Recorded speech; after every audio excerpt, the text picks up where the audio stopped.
TC Perdana Timnas U17 Indonesia. Sintayong respon prestasi di Timnas Indonesia. Bek Thailand jadi korban Liga 1. Simak video selengkapnya hanya di Garuda Space Update.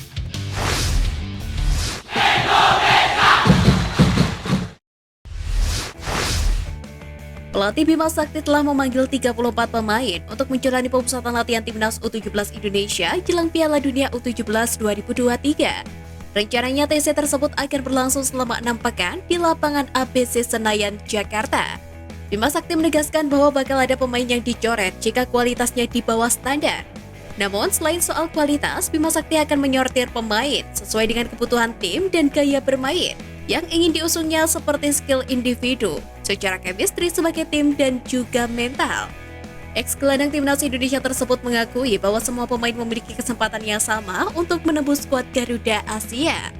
Usai TC 6 pekan di Jakarta, rencananya skuad asuhan Bima Sakti akan melanjutkan pemusatan latihan di Eropa guna menambah pengalaman tim. Borneo FC tercatat sebagai klub paling banyak sumbang pemain di seleksi Timnas Indonesia U17 untuk Piala Dunia U17 2023. Total ada 4 pemain, mereka adalah Muhammad Ridho, Andrika Fatir, Rizal Nurfiat, dan juga Muhammad Kaviatur. Diketahui keempatnya merupakan pemain andalan Bima Sakti kalau membawa skuad Garuda Asia menjuarai Piala AFF U16 tahun lalu. Bima Sakti sendiri menegaskan seleksi kali ini akan dilakukan secara ketat, dengan melihat kualitas para pemain apakah layak atau tidak untuk Timnas U17 yang akan tampil di Piala Dunia U17 2023. Yang dilangsungkan pada 10 November hingga 2 Desember. Terlebih skuad Garuda Asia dihuni oleh pemain berkualitas seperti pemain diaspora. Sebanyak 6 pemain abroad dipanggil mengikuti seleksi Timnas Indonesia U17 untuk persiapan Piala Dunia U17 2023. Keenam pemain itu adalah Welper Jardim, Madrid Augusta, Mahesa Ekayanto, Stefan Kabil Horito, Aaron Liam Switela, dan Aaron Nathan Ang. Keenamnya akan bergabung bersama 28 pemain lainnya yang dipanggil pelatih Timnas Indonesia U17 Bima Sakti untuk seleksi pemusatan latihan tahap awal. Selain pemain abroad, terdapat juga beberapa pemain lulusan Garuda Select yang mengikuti seleksi skuad Garuda Asia. Mereka adalah Muhammad Andre Pangestu, Rizal Nurfiat, Muhammad Nabil Asyura, dan MG Farilo Trawidianto. Keempatnya merupakan jebolan Garuda Select 5, Andre dan Rizal dapat memperkuat lini belakang Timnas U17, mengingat posisi mereka sebagai bek. Sedangkan Nabil Asyura dan Lotra Widianto kerap diandalkan di lini depan. Pelatih Timnas Indonesia Sintayong tidak memberi jawaban pasti kala ditanya tentang prestasi Indonesia. Juru taktik 53 tahun itu meminta sepak bola Indonesia jangan selalu dituntut prestasi, dan prestasi. Sintayong meminta PSSI menyiapkan program yang baik. Jika program disusun dan dijalankan dengan baik, Timnas Indonesia bisa bersaing di Asia setidaknya pada 10 tahun mendatang. Hal tersebutlah yang diungkapkan pada suatu podcast Tanah Air. Diketahui semenjak menjabat sebagai pelatih Timnas Indonesia pada Desember 2019, Sintayong memang belum menghadirkan trofi bagi Timnas Indonesia. Namun Sintayong mencatatkan berbagai prestasi, seperti meloloskan Timnas Indonesia ke Piala Asia 2023, Piala Asia U20 hingga mengatrol poin ranking FIFA seperti menciptakan permainan skuad Garuda yang lebih terstruktur. Manajer Persebaya Yahya Al-Kathiri mengkritik kebijakan TC atau pemusatan latihan yang kerap dilakukan PSSI untuk persiapan Timnas Indonesia sebelum mengikuti turnamen internasional di segala level kelompok umur. Secara pribadi, Yahya Al-Kathiri mengaku TC jangka panjang sekiranya tidak diperlakukan. Ex-manajer Persik Kediri tersebut menilai Timnas Indonesia tidak akan kesulitan menyeleksi dan memilih pemain untuk memetakan permainan berkualitas, karena pertandingan rutin berlangsung tiap pekannya. Selain adanya kompetisi, Yahya juga menyebut bahwa kualitas pelatih untuk kompetisi internal sudah cukup bagus. Pihaknya pun mengaku bahwa Persebaya melalui divisi amatir menyekolahkan para pelatih untuk meningkatkan kualitas kepelatihan di usia muda.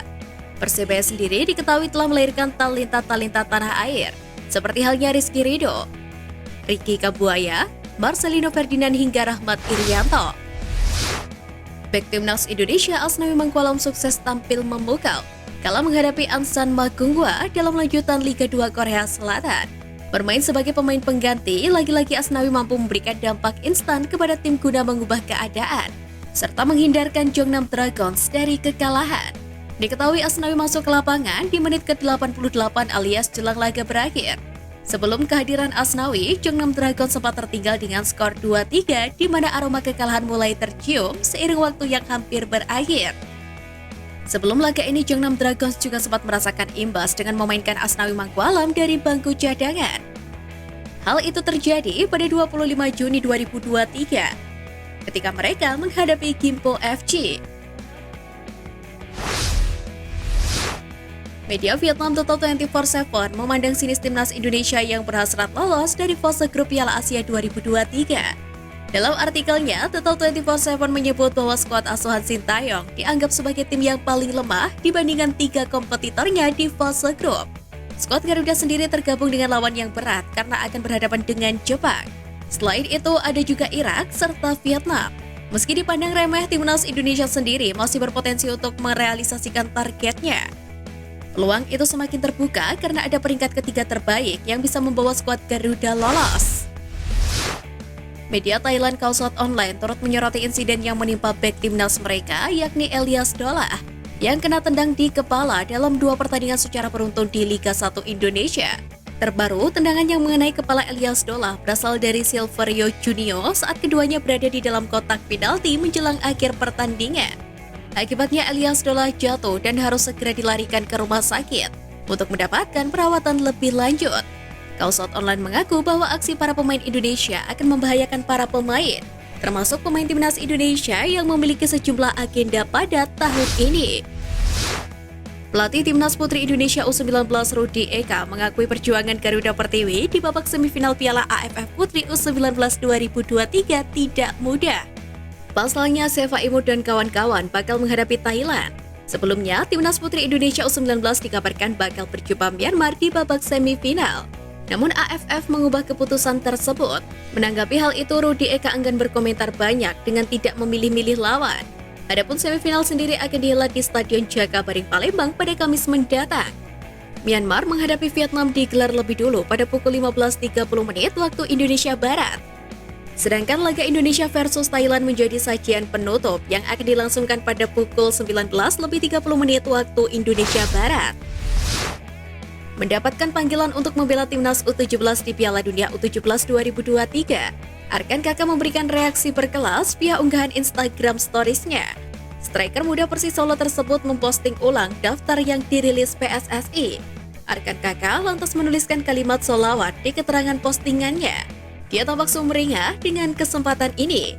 Sementara itu, pemain abroad Mahesa Ekayanto juga mengaku bersyukur mendapatkan panggilan untuk seleksi timnas Indonesia U17 yang diproyeksikan jelang Piala Dunia U17 2023. Melalui Instagram story pribadinya, pemain binaan Akademi Sepak Bola Belanda FC Dordrecht itu menyambut hangat panggilan TC Timnas U17 tersebut.